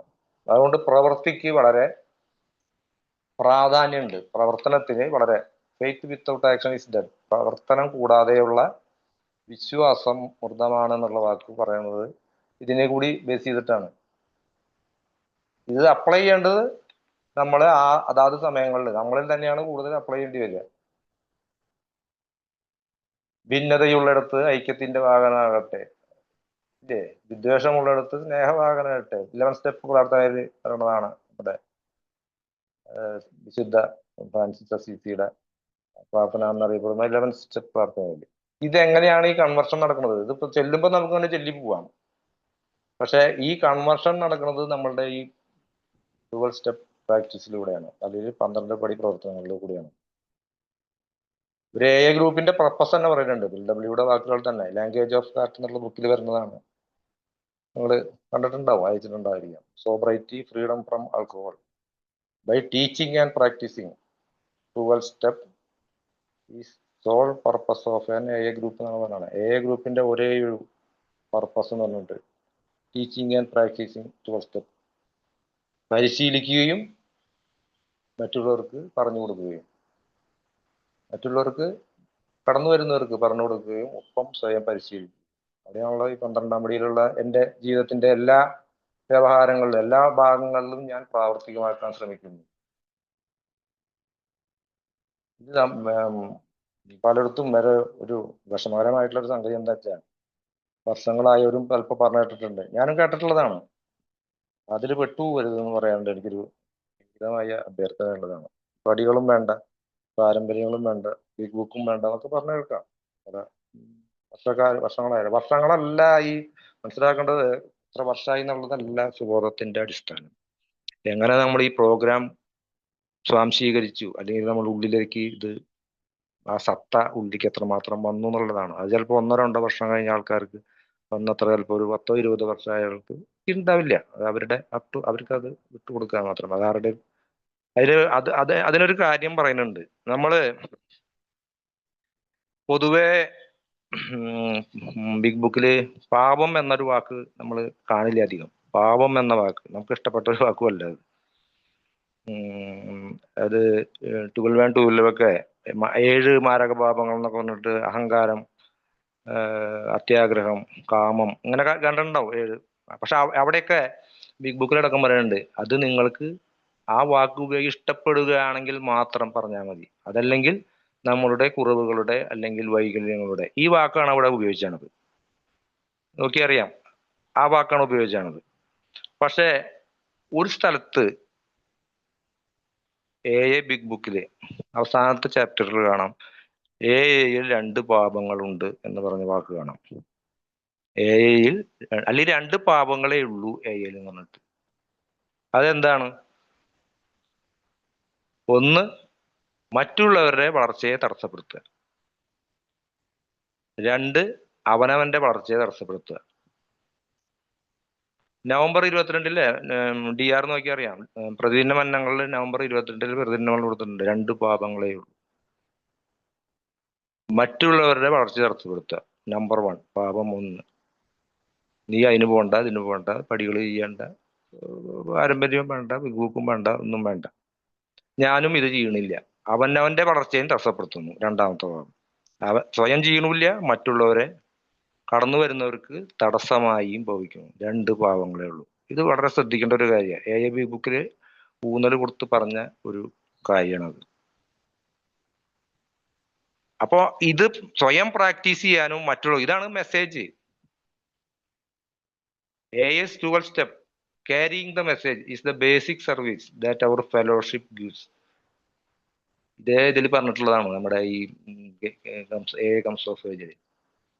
Carrying the message. ഇതാണ് നമുക്ക് കൊടുക്കാനുള്ള മെസ്സേജ്. ഈ മോചന പ്രക്രിയ അല്ലെ, ഈ 12 പടികള് നമ്മളുടെ 5ാമത്തെ ചാപ്റ്ററില് 12 പടികൾ പറയുന്നതിന് മുമ്പ് പറയുന്നുണ്ട്. ഇതെങ്ങനെ പ്രവർത്തിക്കുന്നുള്ളതാണല്ലോ ഹബിറ്റ് വർക്സ് 5ാമത്തെ ചാപ്റ്റർ. അതിൽ 12 പടികൾ അവിടെയാണ് ആദ്യമായിട്ട് എഴുതി വരുന്നത്. അവിടെ അതിന് തൊട്ട് മുകളിലൊരു വാക്ക്, ചെറിയൊരു വാക്ക് സെന്റൻസ് കഴിഞ്ഞതിന് ശേഷമാണ് അതിലേക്ക് വരുന്നത്. രോഗശമനത്തിനുള്ള പരിപാടി എന്ന നിലയിൽ താഴെ നിർദ്ദേശിക്കപ്പെട്ട പടികൾ എന്നാ പറയുന്നത്. രോഗശമനത്തിനായുള്ള പരിപാടി. അപ്പൊ എന്താണ് രോഗം, എങ്ങനെയാണ് അത് ശമിപ്പിക്കേണ്ടത്, ആ രോഗശമനം എങ്ങനെയായിരിക്കണം, അതാണ് ഈ 12 പടികളിലൂടെയാണ് ഈ മോചനം ലഭിക്കണമെന്ന് പറയുന്നത്. ഈ ബേസ്, ത്രികോണത്തിന്റെ ബേസ് എന്ന് പറയുന്ന മോചനം ഈ 12 പടികളിലൂടെയാണ്. അതാണ് രോഗശമനത്തിനെന്ന പരിപാടി എന്ന നിലയിൽ താഴെ വിവരിക്കുന്ന. വളരെ അർത്ഥവത്തായിട്ടാണ് അതിൽ കൊടുത്തിട്ടുള്ളത്. ഈ ബുക്കിലെ വാക്കുകളൊക്കെ ഒരു വരി പോലും ഇന്ന് വരെ അത് മാറ്റാതെ നിലനിൽക്കുന്നത് അതത്രയൊരു ദൈവത്തിന്റെ കൈ. ഞാനൊക്കെ അങ്ങനെയാണ് വിശ്വസിക്കുന്നത്. ആ ഒരു ഇടപെടലിലൂടെ ആ ഒരു കയ്യൊപ്പോടുകൂടി വന്നിട്ടുള്ള പുസ്തകമാണ് അത്. ഇതിൽ തന്നെ പറയുന്നുണ്ട്, ഇത്രത്തോളം ഈ ബിഗ് ബുക്കിനെത്തോളം ഇത് വഹിക്കാനായിട്ട്, ഈ മെസ്സേജ് വഹിക്കാൻ ഈ ലോകത്ത് വേറെ ഒന്നിനും കഴിയില്ല എന്ന് പറഞ്ഞത്. നമ്മൾ എന്തൊക്കെ പ്രവർത്തനങ്ങൾ നടത്തിയാലും പക്ഷെ ബിഗ് ബുക്കിനെത്തോളം നമ്മൾ അതത്ര പറ്റില്ല എന്ന് നമ്മുടെ മുൻഗാമികൾ പറഞ്ഞിട്ടുണ്ട്. നമ്മൾ തന്നെ ഇപ്പോ ഡോക്ടേഴ്സിന് അല്ലെങ്കിൽ മറ്റ് മേഖലയിലുള്ളവർക്കൊക്കെ CPCയിലൊക്കെ നമ്മൾ കൊടുക്കുമ്പോൾ ഈ ടാബ്ലറ്റ് മാത്രമല്ല, പലപ്പോഴും നമ്മൾ ഈ ബിഗ് ബുക്കും കൊടുക്കാറുണ്ട്. അത് എന്തുകൊണ്ടാ വെച്ചാൽ ഇതിന്റെ ഒരു മനസ്സിലാക്കാൻ വേണ്ടിയിട്ട് കൂടിയാണ്. അവർക്ക് ഈ പ്രൊഫഷണൽസിന് അത് മനസ്സിലാക്കാൻ കൂടി വേണ്ടിയിട്ടാണ് അത് നമ്മൾ കൊടുക്കുന്നത്. അപ്പൊ അത്രമാത്രം പ്രാധാന്യം അതിനുണ്ട്. ഇപ്പൊ ഈ സർവീസിന്റെ കാര്യം തന്നെ പറയുമ്പോൾ നമ്മൾ ഈ പൊതുജനങ്ങൾക്ക് ഇടയിൽ കിടക്കുമ്പോൾ പ്രത്യേകിച്ച് MSW പോലെയുള്ള പ്രോഗ്രാമിലൊക്കെ ഒരു സബ്ജക്റ്റ് തന്നെയാണ് ഈ ആൽക്കഹോളിസവും ഇതൊക്കെ. പലപ്പോഴും നമ്മുടെ മീറ്റിങ്ങുകളിലൊക്കെ ചിലർ ചോദിച്ചു വരാറുണ്ട്. സ്റ്റുഡൻസ് ഹോസ്പിറ്റലിലൊക്കെ ചെല്ലുമ്പോൾ പെൺകുട്ടികളൊക്കെ വന്ന് ചോദിക്കാറുണ്ട്, ഇതിനെ പറ്റിയൊക്കെ അവർ സംസാരിക്കാറുണ്ട്. MSW ഒരു സബ്ജക്റ്റാണ് അത്. പലരും ഇത് സ്റ്റഡി ചെയ്തിട്ടുണ്ട്. അപ്പൊ അവർക്കൊക്കെ നമ്മൾ കൊടുക്കുന്നത് ഈ പറഞ്ഞ ബുക്ക്, ഒപ്പം അതിൻ്റെ ഒപ്പം നമ്മൾ ഈ പറഞ്ഞ ടാബ്ലറ്റ് നമ്മൾ കൊടുക്കും. അപ്പോ ആ മോചനത്തിന്റെ പ്രാധാന്യം പറഞ്ഞു കഴിഞ്ഞു. ഐക്യത്തിന് വേണ്ടിയിട്ടുള്ള 12 പാരമ്പര്യങ്ങൾ.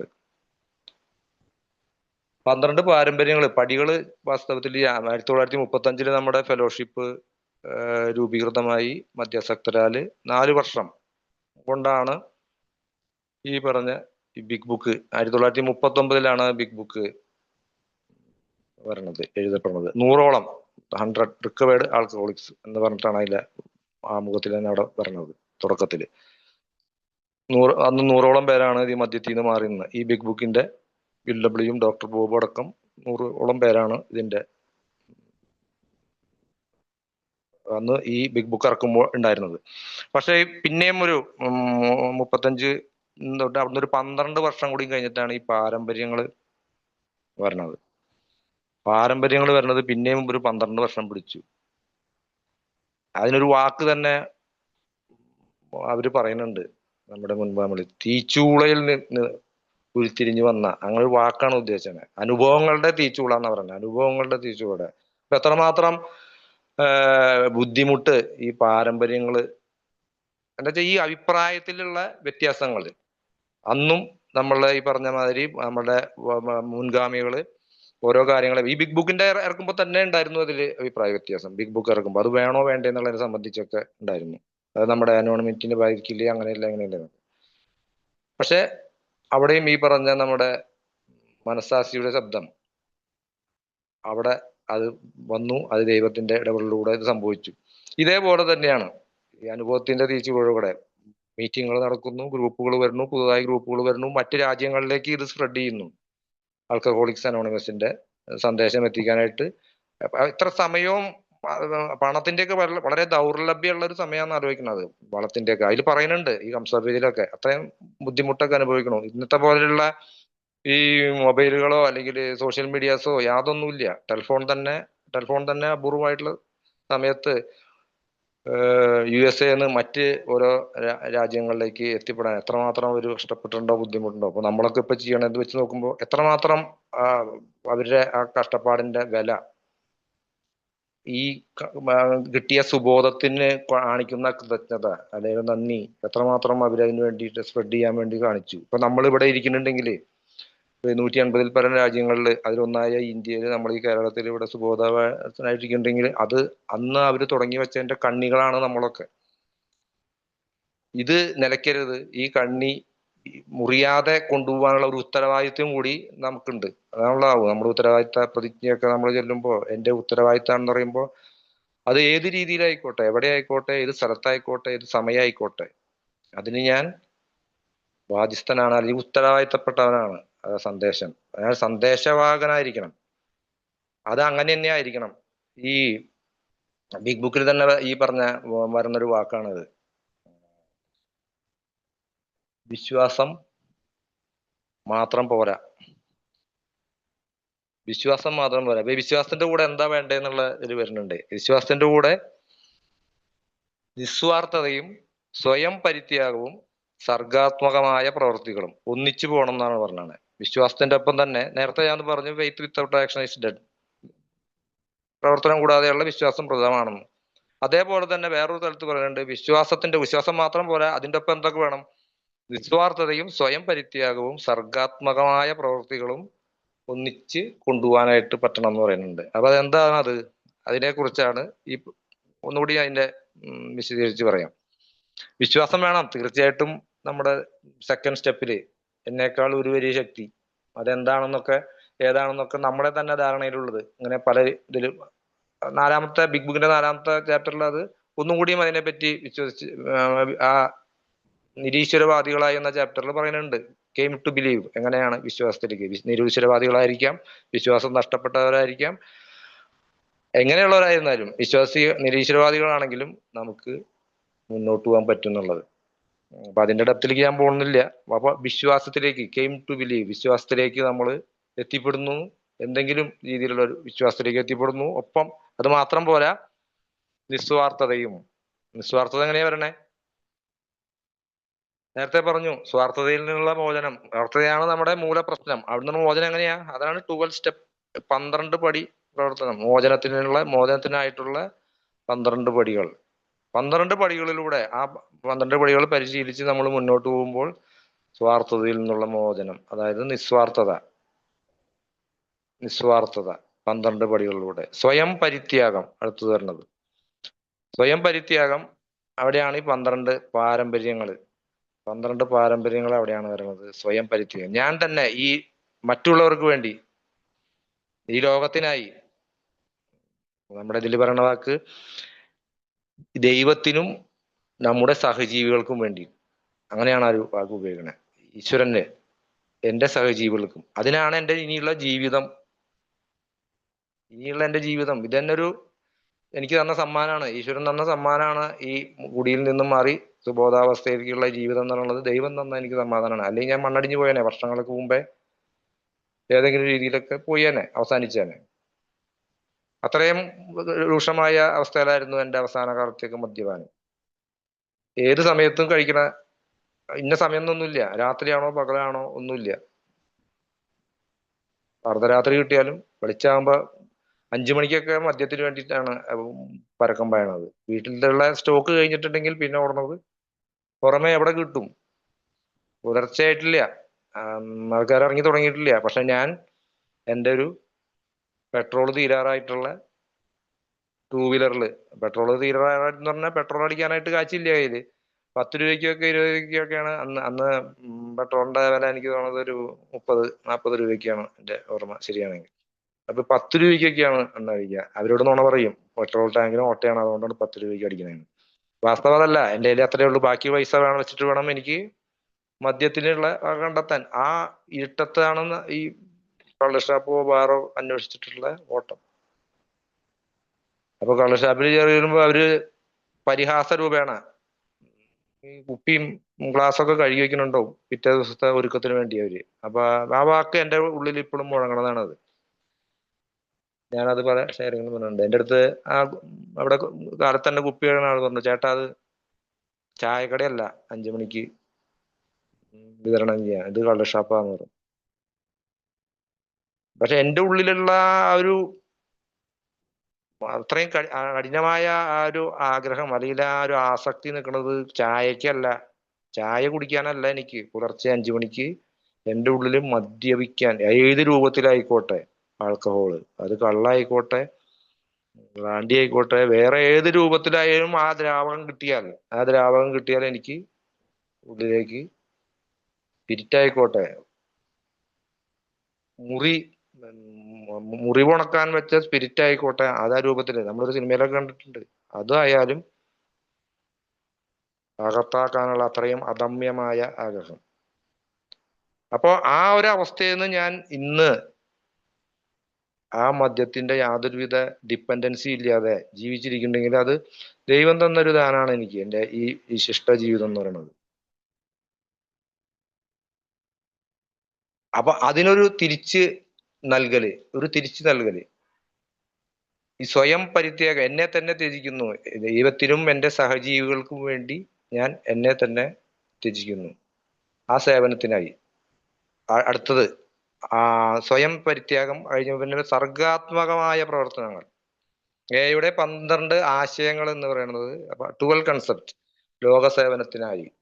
അത് എങ്ങനെ ഞാനും ഈ ലോകവും ആയിട്ട് ഇടപെടാൻ ഈ ഐക്യപ്പെട്ടിട്ടാണ് പിന്നെ അതിലേക്ക് പോണത്. ഐക്യപ്പെടുന്നതോടുകൂടി നമ്മുടെ മറ്റുള്ളവർക്ക് വേണ്ടിയുള്ള പ്രവർത്തനത്തിന് ഞാൻ തന്നതനാവുന്നു. അടുത്തതായിട്ട് സർഗാത്മകമായ പ്രവർത്തനങ്ങൾ എന്ന് പറയുമ്പോൾ നമ്മൾ തന്നെ ഇപ്പൊ നമ്മള് എന്താ ഈ വാർഷികങ്ങൾ നടത്തുന്നു, നമ്മുടെ ബർത്ത്ഡേ നടത്തുന്നു. ഇപ്പൊ നേരത്തെ ഞാൻ പറഞ്ഞു 20th ആനിവേഴ്സറി നടത്തിയിട്ട് അന്ന് ആ പുതിയ പുതിയ ആശയങ്ങൾ അവിടെ ഉണ്ടാവുന്നു. നമ്മൾ ഒന്നിച്ചു കൂടുന്നു, പുതിയ ആശയങ്ങൾ. അങ്ങനെ ആയിരിക്കണം, ക്രിയേറ്റീവ് ആയിരിക്കണം. നമ്മളിപ്പോഴായാലും ഈ പറഞ്ഞ മാതിരി വാർഷികങ്ങളോ കൺവെൻഷനുകളോ എന്ത് നടത്തിയാലും അത് ക്രിയേറ്റീവ് ആയിരിക്കണം. അതിൽ നിന്ന് പ്രൊഡക്റ്റീവ് ആയിട്ടുള്ള കാര്യങ്ങൾ വരണം. പഴയ കാലത്ത് അവര് അത് കാണിച്ചു തരുന്നുണ്ട് നമുക്ക്. ഞാൻ പറഞ്ഞില്ലേ ഇപ്പൊ പറഞ്ഞ ബിർത്തം സേവനൊക്കെ 20th ആനിവേഴ്സറിക്ക് ആണ് അവര് അത് അംഗീകരിച്ചത്. അതേപോലെ നമ്മൾ ദൈനംദിന പുരോഗതി നമ്മൾ വ്യക്തിപരമായി പറയണമെങ്കിൽ അത് തന്നെയാണ് നമ്മൾ ഈ കൂട്ടായ്മയിലും വരേണ്ടത്. അതായത് പ്രൊഡക്റ്റീവായിട്ട് ക്രിയേറ്റീവായി നമുക്ക് എന്തെങ്കിലും കിട്ടിക്കൊണ്ടിരിക്കണം. പുതുതായി കടന്നു വരുമ്പോഴേക്കും അവർക്ക് നിലനിൽക്കണമെങ്കിൽ ഇവിടുന്ന് എന്തെങ്കിലും കിട്ടുന്നു എന്നുള്ള ഒരു തോന്നല് അല്ലെങ്കിൽ ഒരു പ്രതീക്ഷ നമുക്ക് നൽകാനായിട്ട് കഴിയണം. ഇതാണ് സർഗാത്മകമായ പ്രവർത്തനങ്ങൾ ഉദ്ദേശിക്കുന്നത്. പ്രതീക്ഷ, പുതുതായി കടന്നു വരുന്നവർക്ക് പ്രതീക്ഷ. ഇപ്പൊ ഭയപ്പെട്ടും വിറച്ചും ഒക്കെ വരുന്നത്, നേരത്തെ സുഹൃത്ത് പറഞ്ഞ മാതിരി ഭയപ്പെട്ടും, ഞാനപ്പോ അത് ആലോചിച്ചത് തന്നെയാണ്. ആ ഭയപ്പെട്ടും വിറച്ചൊക്കെ വരുമ്പോ അവിടെ ഒരു പ്രതീക്ഷയുടെ ഒരു വെളിച്ചത്തിന്റെ ഇത് നുറുങ്ങുവട്ടം കാണുകയാണ്. എന്നെ പോലെയുള്ളവര്, അതായത് എനിക്ക് ഇവിടുന്ന് രക്ഷപ്പെടാനുള്ള ഒരു കച്ചിത്തുമ്പ് ലഭിക്കും എന്നുള്ളൊരു തോന്നല്. അതാണ് വീണ്ടും വീണ്ടും അതിലേക്ക് എത്തിപ്പെടുന്നത്. വേറൊരു കണ്ടീഷനും ഇല്ല അവിടെ. മറ്റൊരാളെ പിടിച്ച് ഉയർത്താനായിട്ട് അല്ലെങ്കിൽ അവനെ ഇതിലേക്ക് കൊണ്ടുവന്ന് നിലനിർത്താനായിട്ട് സഹായിക്കുക. നമ്മളെ മീറ്റിംഗ് ഉണ്ട് ഇന്ന സ്ഥലത്തുനിന്ന് പറയല് മാത്രമല്ല, അവരെ ഇതിന് നിലനിർത്താനായിട്ട് ഈ കൂട്ടായ്മയിൽ നിലനിർത്തി മുന്നോട്ട് പോകാനായിട്ടും കൂടി സഹായിക്കുക എന്നുള്ളതാണ് അതിനുള്ള പ്രവർത്തനങ്ങൾ. അപ്പൊ ഇത് മൂന്നും ഒന്നിച്ചു കൊണ്ടുപോകണം എന്നുള്ളതാണ് വിശ്വാസത്തിന്റെ ഒപ്പം സർഗാത്മകമായ പ്രവർത്തനങ്ങൾ. അപ്പോഴാണ് ഈ വൃത്തം അവിടെ പൂർണ്ണമാവണത്. ഈ മോചനം, ഐക്യം, സേവനം എന്നുള്ള 3 വശങ്ങളും ഒരേ അളവാണ്. അതാണ് ശ്രദ്ധിക്കേണ്ടത്. ഒരേ അളവിലുള്ള ട്രയാങ്കിള് വൃത്തം ഈ ലോകം മുഴുവനായിട്ട് നമ്മളെ തന്നെ ത്യജിക്കുന്നു. എന്റെ സ്വാർത്ഥതയിൽ നിന്നുള്ള മോചനം, അതിനുശേഷം ഞാൻ എന്നെ തന്നെ ത്യജിക്കുന്നു. മറ്റുള്ളവർക്കും ദൈവത്തിനും ദൈവത്തിന്റെ ആ ഒരു ഹിതം നിറവേറ്റാനുള്ളതായി അതാണല്ലോ നമ്മൾ പറയണത്. മൂന്നാം പടിയുടെ പ്രാർത്ഥനയുടെ അവസാനം എന്താ പറയണത്? മൂന്നാം പടി പ്രാർത്ഥനയുടെ അവസാനം പറയുന്നത്, ഞാൻ എപ്പോഴും അങ്ങയുടെ ഹിതം നിറവേറ്റാൻ ഇടവരട്ടെ. ഞാൻ എപ്പോഴും, എല്ലായ്പ്പോഴും, 24 hours എല്ലായ്പ്പോഴും അങ്ങയുടെ ഹിതം നിറവേറ്റാൻ ഇടവരട്ടെ എന്നാണ്. എന്റെ ഹിതമല്ല, അങ്ങയുടെ ഹിതം. ഇത് രണ്ടും കൂടിച്ചേർക്കുക എന്നുള്ളതാണ് നമ്മൾ ഇത് ചെയ്യാനുള്ളത്. എന്റെ ഹിതവും ദൈവഹിതവും, ഈ ദൈവഹിതവും എന്റെ ഹിതവും വഴി ഒന്നിച്ച് കൊണ്ടുപോകാനായിട്ട് നമുക്ക് തെറ്റുകളൊക്കെ വരാം. പക്ഷെ അത് തിരുത്തി മുന്നോട്ട് പോകുക എന്നുള്ളതാണ്. തിരുത്തും തോറും നമ്മൾ പ്യൂരിഫൈ ചെയ്യപ്പെടുന്നു, ശുദ്ധീകരിക്കപ്പെടുന്നു. തെറ്റ് സമ്മതിക്കുമ്പോൾ നമ്മൾ പരാജയപ്പെടുകയല്ല ചെയ്യണത്, നമ്മൾ കുറച്ചും കൂടി ഉയർച്ചയുള്ളവരായിട്ട് മാറുകയാണ് ചെയ്യണത്. കുറച്ചും കൂടി മെച്ചപ്പെടുന്നു. അപ്പൊ കുറച്ചും കൂടി അതന്നെയാണ്, കുറേശ്ശെ നമ്മൾ മെച്ചപ്പെടുന്നു. അതിൽ നിരാശപ്പെടേണ്ട ആവശ്യമില്ല. നമുക്കത് പറ്റണില്ല എന്നുള്ള തോന്നലോ അല്ലെങ്കിൽ ശരിയാവണമെന്നില്ല തോന്നുന്നതിൽ നിരാശപ്പെടല്ല. ഈ ശ്രമം വീണ്ടും ശ്രമിച്ചുകൊണ്ടിരിക്കുമ്പോൾ തീർച്ചയായിട്ടും നമുക്ക് ഈ പറയുന്ന ആനന്ദവും ഈ പറഞ്ഞ സന്തോഷമൊക്കെ നമുക്ക് ലഭിക്കും. അതിലൊരു സംശയമില്ല. ഇനി ഇതിനെ തന്നെ ഈ പറഞ്ഞ സമയമായോ, നമ്മുടെ കുറച്ച് സമയം കൂടി ഉണ്ട് തോന്നുന്നു. ഇതിനെ തന്നെ വേറൊരു രീതിയിലും കൂടിയും പറയുന്നുണ്ട്. നമ്മൾ നേരത്തെ പറഞ്ഞു അത്ഭുതകരമായ നമ്മുടെ പുതിയ ലോകത്തിൽ, ആ വാക്കാണ് ഉപയോഗിച്ചത്, അത്ഭുതകരമായ നമ്മുടെ പുതിയ ലോകത്തിൽ. അതാണ് മദ്യത്തിന് അടിമപ്പെട്ടു പോയിരുന്ന ഒരു, അങ്ങനെ പരക്കം പാഞ്ഞിരുന്ന ഒരു അവസ്ഥയിൽ നിന്ന് വേറൊരു മദ്യമില്ലാതെ നമ്മൾ ജീവിതം ആസ്വദിച്ചു തുടങ്ങുന്നു. മറ്റു പല സംഗതികളിലും നമ്മളുടെ സ്റ്റിക്ക് ചെയ്തിട്ടുള്ള ഈ ഭ്രമങ്ങളിൽ നിന്നുള്ള സ്വാതന്ത്ര്യം. ഭ്രമങ്ങൾ എന്ന് പറഞ്ഞാൽ ഈ അതിന്റെ ഓരോന്നിന്റെ മാക്സിമം ആണല്ലോ. അതിരുവിട്ട ജന്മവാസനകൾ. നമ്മുടെ പ്രശ്നം എന്താ? അതിരുവിട്ട, 4-ാം പടിയുടെ അവിടെ പറയുന്നുണ്ട്, അതിരുവിട്ട ജന്മവാസനകൾ എന്ന വാക്കാണ് അവിടെ പറയുന്നത്. എന്തിനും, വിദ്വേഷമായിക്കോട്ടെ, കോപമായിക്കോട്ടെ, ലൈംഗികത ആയിക്കോട്ടെ, സെക്സിന്റെ കാര്യം ആയിക്കോട്ടെ, ഒക്കെയും പരിധി വിട്ടിട്ടുള്ള ആർത്തി അല്ലെങ്കിൽ പരിധി വിട്ടിട്ടുള്ള ഭ്രമം. ഇതിൽ നിന്നുള്ള സ്വാതന്ത്ര്യം നാം കണ്ടു. ഈ ത്രികോണത്തിലെ 3 വശങ്ങൾ എന്റെ വ്യക്തിത്വത്തിലെ 3 തലങ്ങളെ പ്രതികരിക്കുന്നു: ശാരീരികം, വൈകാരികം, ആത്മീയം. നേരത്തെ നമ്മൾ പറഞ്ഞ ഇതിൽ നമ്മൾ ബേസ് മോചനാണ് പറഞ്ഞു വെച്ചാൽ, ഇവിടെ അത് ആത്മീയതയാണ് അടിത്തറ. അതായത് ഇവിടെ ബേസ് ആത്മീയതയാണ്. നേരത്തെ ഞാൻ പറഞ്ഞ 4-ാം പടിയുടെ ഭാഗത്ത് തന്നെ ബിഗ് ബുക്കിൽ പറയുന്നതാണ്, നാം ആത്മീയമായ വ്യാധിയെ തരണം ചെയ്യുമ്പോൾ ശാരീരികമായും മാനസികമായും സുഖപ്പെടുന്നു. ആത്മീയമായ വ്യാധിയെ, ആത്മീയമായ രോഗാവസ്ഥകളോട് കൂടിയാണ് നമ്മൾ. 3 തലത്തിലും രോഗമുണ്ട്. ശാരീരികമായ രോഗാവസ്ഥ, ശാരീരികം, മാനസികം, ആത്മീയം. ഈ 3 തലത്തിലും രോഗാവസ്ഥയുള്ളവരാണ് നമ്മൾ. പക്ഷെ അതിൽ കോൺസെൻട്രേറ്റ് ചെയ്യേണ്ടത് എന്താ? ആത്മീയമായ വ്യാധിയെ തരണം ചെയ്തപ്പോൾ ബാക്കി ശാരീരികമായും മാനസികമായും ഞാൻ സുഖപ്പെട്ടു. അതായത് മറ്റുള്ള കുടി നിർത്തി പിന്നെയുള്ള അടുത്തു വരുന്ന ദിവസങ്ങളിൽ നമ്മൾ നഷ്ടപ്പെട്ട് പോയതിനെ പറ്റി പരക്കം പായണ ഒരു ഇതുണ്ട്. അനുഭവങ്ങളിൽ നിന്ന് പറയണതാണ്. എന്തൊക്കെയാ നഷ്ടപ്പെട്ടു പോയ? പണം കുറെ പോയിട്ടുണ്ടാവും, സമ്പാദ്യം, വാഹനം പോയിട്ടുണ്ടാവും, തൊഴിൽ പോയിട്ടുണ്ടാവും. അപ്പോ മദ്യം നിർത്തി കുറച്ച് ദിവസങ്ങളാകുമ്പോഴേക്കും, ചിലപ്പോ 2 ദിവസമാവും, ചിലപ്പോ 2 ആഴ്ചയാവും, എത്ര ആയിക്കോട്ടെ, അപ്പോഴേക്കും അവർ പരക്കം പാച്ചിലായിരിക്കും നഷ്ടപ്പെട്ടത് പോയൊക്കെ തിരിച്ചു പിടിക്കാൻ, തൊഴിലിന് വേണ്ടി, പൈസ ഉണ്ടാക്കാൻ വേണ്ടി, അങ്ങനെ ഓരോന്ന്. പക്ഷെ എന്ത് പറ്റും? പ്രാധാന്യം അതിന് കൊടുക്കുമ്പോൾ എന്ത് പറ്റും? നമ്മൾ മീറ്റിംഗ് നടന്നു, നമ്മൾ പതിയെ കുപ്പിയിലേക്ക് അടുക്കും. ഈ പ്രോഗ്രാമിൽ നിന്ന് നമ്മൾ അകന്നു പോകുമ്പോൾ കുപ്പിയിലേക്കാണ് അടുത്ത് പോകുന്നത്. അപ്പൊ പ്രാധാന്യം എപ്പോഴും നമ്മൾ ഈ പറഞ്ഞ ഈ സുബോധാവസ്ഥയ്ക്ക്. അതുകൊണ്ടാണ് ഈ ആത്മീയതയാണ് അടിത്തറ എന്ന വാക്ക് ഉപയോഗിക്കുന്നത്. ഈ പ്രോഗ്രാമിലേക്ക് നമ്മൾ വരണം, മീറ്റിങ്ങിന് വരണം, മറ്റുള്ളവരുടെ ഷെയറിങ് കേൾക്കണം, എന്തെങ്കിലും കിട്ടും. ഇപ്പൊ എന്തെങ്കിലും നമുക്ക് കിട്ടിക്കൊണ്ടേയിരിക്കും ഓരോ മീറ്റിങ്ങുകളിൽ പോകുമ്പോഴും. അതാണ് നമ്മുടെ ഹാർട്ട് ബീറ്റാണ്. മീറ്റിംഗ് എന്ന് പറയുന്നത് നമ്മളെ സംബന്ധിച്ച് നമ്മുടെ ഹൃദയസ്പന്ദനാണ്. അത് നിലച്ചു പോവാതെ, ഹൃദയസ്പന്ദനം ഇല്ലെങ്കിൽ എന്താ, നമ്മള് ഇല്ല എന്ന് പറഞ്ഞ മാതിരി തന്നെ നമ്മൾ മീറ്റിങ്ങുകളിൽ നിന്ന് അകലരുത്. അത് നമ്മുടെ ഹൃദയസ്പന്ദനാണ്. അതേപോലെ തന്നെ ഈ പറഞ്ഞ നമ്മുടെ ലിറ്ററേച്ചറുകൾ, ഈ പ്രോഗ്രാം പരിശീലനം, 12 പടികള്, ഇതൊക്കെ നമ്മുടെ ഒരു ബ്രെയിൻ എന്ന രീതിയിലാണ്. ഈ തലച്ചോറ്, അത് ആണ് നമ്മൾ ഓരോ ദിവസം വികാസം വന്നുകൊണ്ടിരിക്കുന്നത്. ആ ഒരു തലത്തിലാണ്. നമ്മളുടെ ശാരീരികം മാത്രമല്ല, മാനസിക ആത്മീയ തലങ്ങളിലൊക്കെ ആ ഒരു വികാസം, പ്രോഗ്രസ്. നമ്മുടെ ഡിസീസിനെ നമ്മൾ പ്രോഗ്രസീവ് ഡിസീസ് എന്നാണ് പറയുക. നമ്മൾ മദ്യപിക്കാതിരിക്കുമ്പോഴും ഈ ഡിസീസ് വളരുന്നത് അത്ര പ്രോഗ്രസീവ് ഡിസീസ് എന്ന് പറയും. കുടുംബരോഗം എന്ന് പറയും, പ്രോഗ്രസീവ് ഡിസീസ് എന്ന് പറയും. വളർന്നുകൊണ്ടിരിക്കുന്നു. അപ്പൊ എത്ര വർഷം നമ്മൾ കുടിക്കാതിരുന്നാലും പിന്നെ പോയി ഒരു ബെഗ് അടിച്ചാൽ പോയി എന്ന് പറയുന്നത് അതുകൊണ്ടാണ്. എന്തുകൊണ്ടാ വെച്ചാൽ ആ ക്രേവിങ് അവിടെ നിലനിൽക്കുകയാണ്. അത് വീണ്ടും അതിന്റെ മാക്സിമത്തിലേക്ക് എത്തിപ്പോകുന്നു. ആ ഗ്രാഫ് ആ മൂക്കറ്റത്തിലേക്ക് കയറി പോകുന്നു.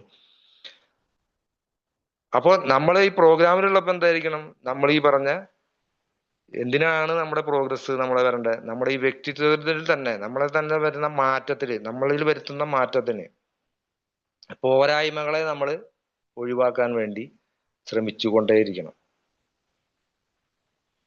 എങ്കിലേ നമ്മൾ ഈ പറയുന്ന പ്രാർത്ഥന, പ്രശാന്ത പ്രാർത്ഥനയിൽ പറയുന്ന പ്രശാന്ത മനസ്ഥിതി, അതായത് പ്രശാന്തത നമുക്ക് ലഭിച്ചു തുടങ്ങുന്നത്, കുറേശ്ശെ ആയിട്ട് നമുക്ക് ലഭിച്ചു തുടങ്ങുന്നത് ഈ പറയുന്ന രീതിയിൽ ഈ പ്രോഗ്രാം പരിശീലിച്ച് പോകുമ്പോഴേ അത് നമുക്ക് കിട്ടുള്ളൂ. നമ്മൾ ചെല്ലുന്നുണ്ട് ഇല്ലേ, നമ്മൾ എല്ലാ മീറ്റിങ്ങുകളിലും എന്താ തുടങ്ങുമ്പോൾ പ്രാർത്ഥന ചൊല്ലണു, 12 പടികൾ പറയുന്നു, 12 പാരമ്പര്യങ്ങൾ പറയുന്നു, കഴിഞ്ഞു. ഇത് വീണ്ടും ആവർത്തിക്കുന്നു, ഓരോ മീറ്റിങ്ങുകളിൽ ആവർത്തിക്കുന്നു. പക്ഷെ ഇത് പറയാൻ വേണ്ടി മാത്രമുള്ളതാണോ? ഇതാണ് നമ്മൾ ശ്രദ്ധിക്കേണ്ടത്. എന്തിനാണ് ഇത് ഇങ്ങനെ ഒരു ഇത് വെച്ചേണത്? മുൻഗാമികള് പ്രാർത്ഥന ചൊല്ലുന്നു, 12 പടികൾ, ഇതൊരു ചടങ്ങ് മാതിരി നമ്മൾ ചെയ്യുന്നുണ്ട്. ഇത് നമ്മളിലുള്ള ഉറക്കണം. ഇതാണ് ഈ ആവർത്തിച്ച് ഞാൻ മദ്യാസക്തനാണെന്ന് ഈ ആവർത്തിച്ച് പറയുമ്പോൾ എന്റെ ഉള്ളിൽ അത് ഉറക്കണം. ഇതേപോലെ തന്നെ നമ്മൾ പ്രാർത്ഥനയും പടികളും പാരമ്പര്യങ്ങളും പറയുമ്പോൾ നമുക്കത് പരിശീലിക്കാൻ തോന്നണം, നമുക്കിത് എന്താണെന്ന് മനസ്സിലാക്കാൻ തോന്നണം. വെറുതെ വായിച്ച് തള്ളാനുള്ളതല്ല അത്. ഇതിലാണ് അത്ഭുതം നമുക്ക് സംഭവിക്കുന്നത്. അത്ഭുതകരമായ ഒരു ലോകത്ത് നമ്മൾ എത്തുന്നു.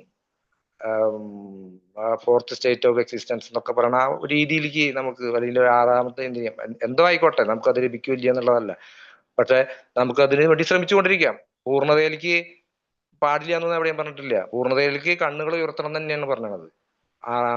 12 and 12 6th സ്റ്റെപ്പിനെ പറ്റി പറഞ്ഞോട് പറഞ്ഞത് നിങ്ങൾ കണ്ണുകൾ ഉയർത്തണം, അങ്ങോട്ട് ഉയർത്തണ്ടെന്നല്ല പറഞ്ഞത്.